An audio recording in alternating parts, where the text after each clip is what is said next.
Boa noite, meu nome é Beatriz Vera Chagas, eu tenho 15 anos, faço parte da Sexta URI e frequento o Centro Espírita Paz do Senhor aqui em Joinville. Antes de iniciar nossa conversa, eu gostaria de fazer uma prece. Pai nosso que estais nos céus, santificado seja o vosso nome. Venha a nós o vosso reino, seja feita a vossa vontade, assim na terra como no céu. O pão nosso de cada dia dai-nos hoje. Perdoai as nossas dívidas, assim como nós perdoamos aos nossos devedores. E não nos deixeis cair em tentações, mas livrai-nos do mal, que assim seja. Muito bem, o tema da palestra de hoje é saúde mental. Segundo a Organização Mundial da Saúde, a saúde mental é um estado de bem-estar em que o indivíduo percebe suas próprias habilidades, pode lidar com as tensões normais da vida e pode trabalhar de forma produtiva e fazer uma contribuição para a sua sociedade. Muitas vezes é confundida com doenças mentais, mas são coisas bem diferentes. Pessoas mentalmente saudáveis entendem que ninguém é perfeito e conseguem lidar com diversas emoções e desafios diários de forma equilibrada. E sabem procurar ajuda quando precisam também. Doenças mentais são o que afetam esse equilíbrio, mas nós podemos criar bons hábitos para evitar o adoecimento psíquico. Em 2020, surpreendendo a todos nós vivemos a pandemia do coronavírus e com ele veio o isolamento social. A saúde mental da maioria dos brasileiros foi afetada, e de todo mundo também, principalmente de quem já continha algum histórico. Sabemos que, em frente a uma pandemia, sentimentos como impotência, desesperança, ansiedade são bastante comuns. Em uma pesquisa realizada pelo Instituto Fiocruz, foi mostrado que sintomas de ansiedade e depressão afetaram aproximadamente 47% dos trabalhadores durante a pandemia. Nós somos seres sociáveis e as mudanças foram muito drásticas, porque além do isolamento social, vamos dizer, perda de contato físico com as pessoas, nós ainda tivemos todas aquelas notícias ruins diariamente, como, por exemplo, a quantidade de mortes e a angústia de não saber quando que a pandemia ia acabar. De acordo com psiquiatras, a solidão é tida como um gatilho impulsor de transtornos de humor. E, além disso, estudos também apontam que os níveis de estresse e a presença de humor deprimido afetam a resposta do sistema imunológico, porque podem impactar na produção de anticorpos. Eu mesma conheço pessoas que ficaram a pandemia inteira isoladas e, quando saíram pela primeira vez, já foram infectadas. E a justificativa é essa, da relação do emocional com o físico. O que será que nós podemos fazer que podem minimizar as consequências psicológicas que a pandemia traz? Nós podemos fazer exercícios físicos, como caminhadas, meditação, alongamentos, limitar o nosso tempo ligado nas notícias, nas redes sociais e tudo. incluir hobbies de relaxamento na nossa rotina, como, por exemplo, ler um livro, ver um filme, uma série, e principalmente orar. Nós precisamos estar sempre com a nossa fé muito fortalecida e conectados com Deus, que assim vai ser muito mais fácil passar por esse desafio e por todos os outros da vida. Mas qual é a visão espírita acerca do tema?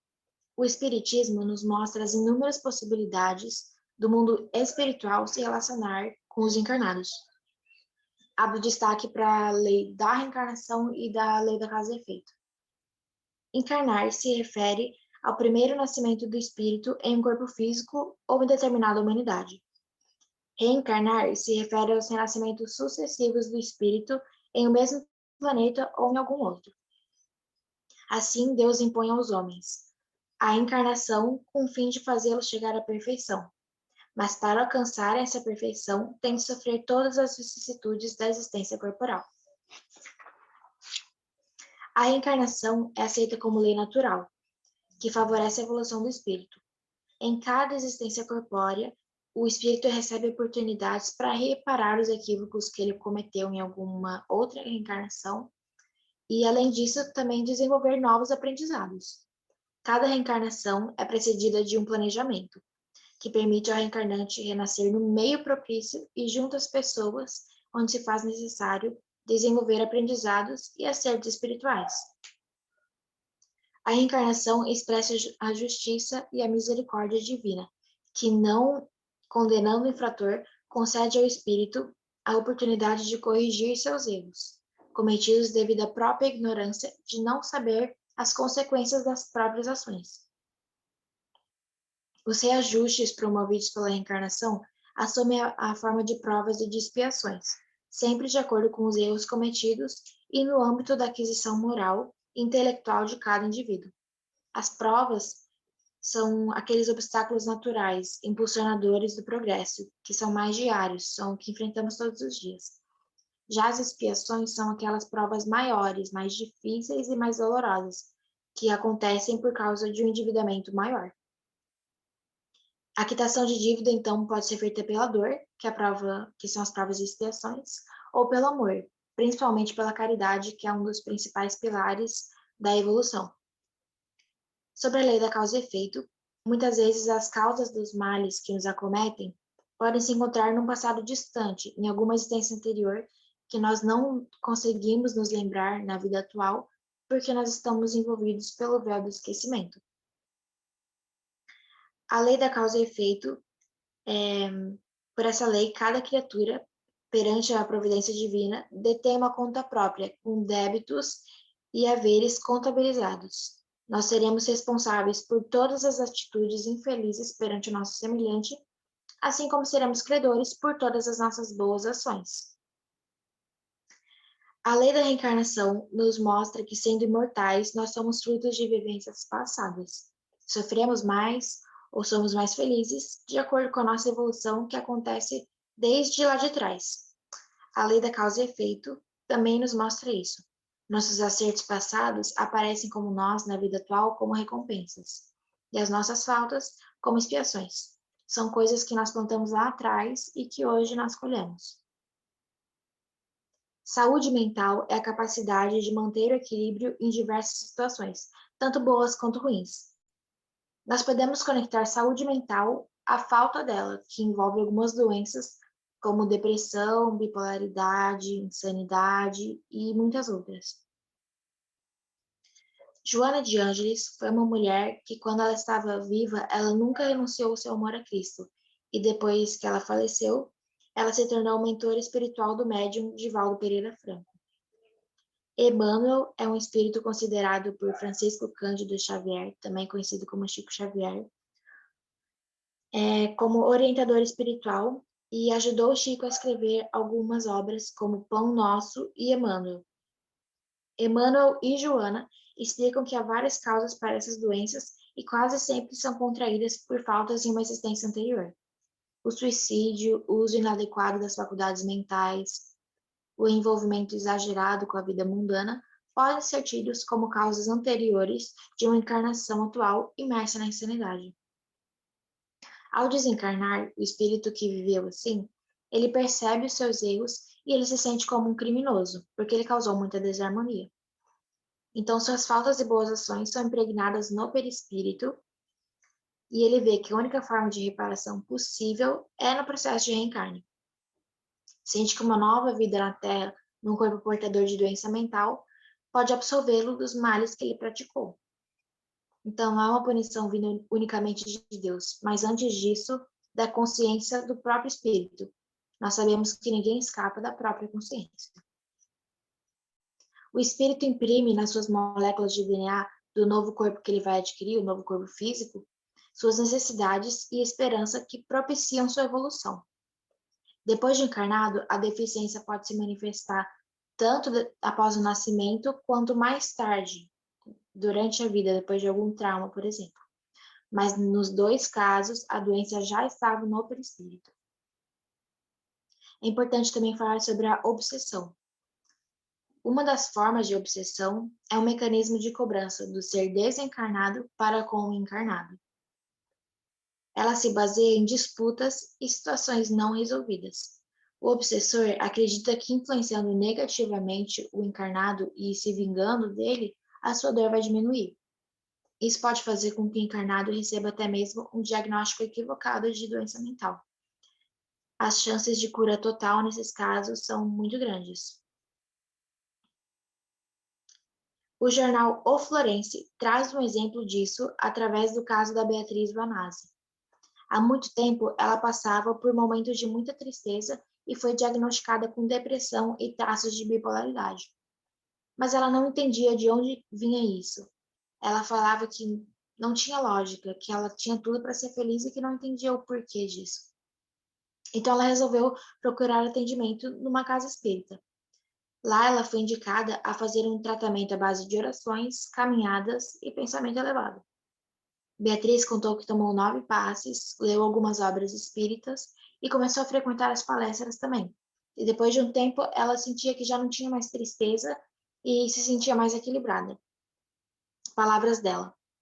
Passei a conhecer e a entender que as tristezas que eu sentia não eram minhas, mas de pessoas do mundo espiritual que precisavam de ajuda e queriam se comunicar. Hoje eu sei que o sofrimento não é meu e aprendi a controlá-lo, explica a professora. Quando tu tem conhecimento, ele te liberta, e o Espiritismo me possibilitou entender e saber o que estava acontecendo comigo. Além de tudo isso, o capítulo 5 do Evangelho segundo o Espiritismo nos traz que as vicissitudes da vida podem ter sua causa na vida atual ou em alguma anterior. Se pensarmos nos males que nos acometem, podemos perceber que muitos deles são consequências do nosso caráter ou conduta. Quantos males e enfermidades são a consequência da intemperança e dos excessos de todos os gêneros? A quem iremos culpar nossas aflições, senão a nós mesmos, já que muitas vezes nós somos causadores delas? Mesmo assim, o homem acha mais conveniente culpar a providência, a sorte ou a falta de sorte. A lei humana pune certas faltas, mas somente aquelas que prejudicam a sociedade, e não aquelas que prejudicam quem as comete.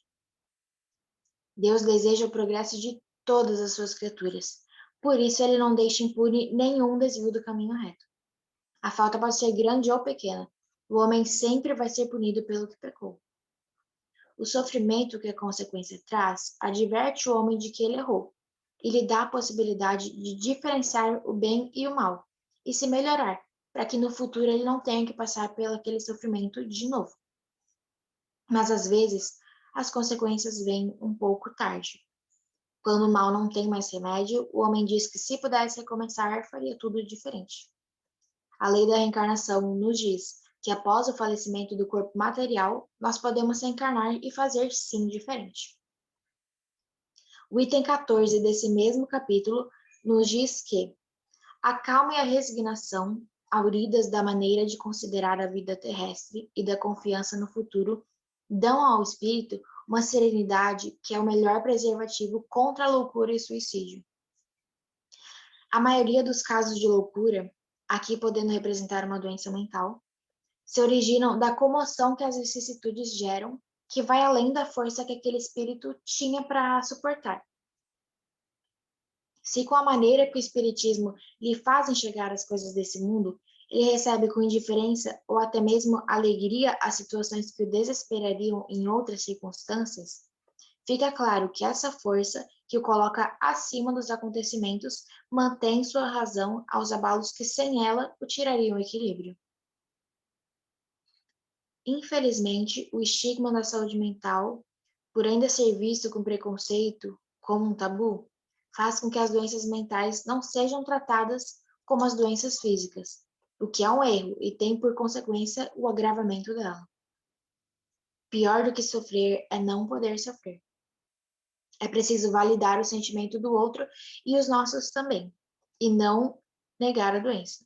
Isso vale para todos nós, que muitas vezes, na internet principalmente, nos trabalhos, na escola, nós temos o costume de nos comparar com os outros, mesmo já tendo feito o nosso melhor. A exaustão de tentar e não conseguir frustra e nos deixa ainda pior. Assumir a vulnerabilidade é fundamental. Devemos reconhecer quando não estamos bem. Nós jamais estaremos sozinhos.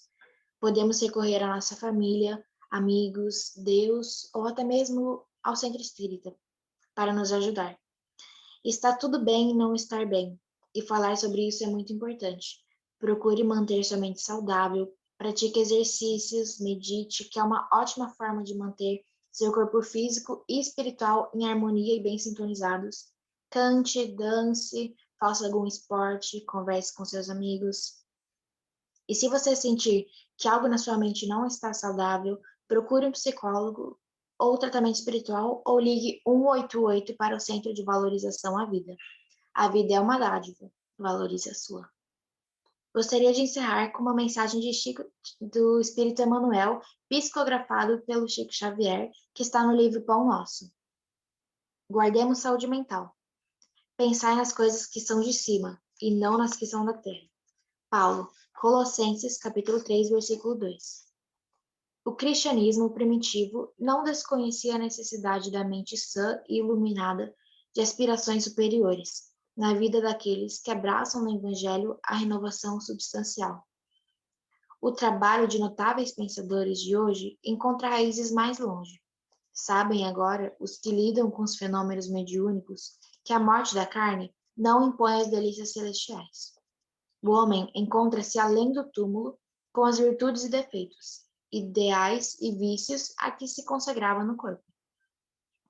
O criminoso imanta-se ao círculo dos próprios delitos, quando se não algema os parceiros na falta cometida. O avarento está preso aos bens supérfluos que abusivamente amontoou. O vaidoso permanece ligado aos títulos transitórios. O alcoólatra ronda as possibilidades de satisfazer a sede que lhe dominam centros de força. Quem se apaixona pelas organizações caprichosas do eu, gasta longos dias para desfazer as teias de ilusão em que se lhe segrega a personalidade. O programa antecede o serviço. O projeto traz a realização. O pensamento é energia irradiante. Espraiemo-lo na terra e prender-nos-emos naturalmente ao chão. Elevemo-lo para o alto e conquistaremos a espiritualidade sublime. Nosso espírito residirá onde projetarmos nossos pensamentos, alicerces vivos do bem e do mal. Por isto mesmo dizia Paulo sabiamente, pensar nas coisas que são de cima. Antes de encerrar, gostaria de convidar a todos para fazermos juntos mais uma prece. Gostaria de agradecer a Deus pelas nossas vidas, por termos a oportunidade de nos melhorar a cada dia, de evoluirmos. Muito obrigada por podermos estar aqui agora, aprendendo cada vez mais. Muito obrigada. Amém. Muito obrigada.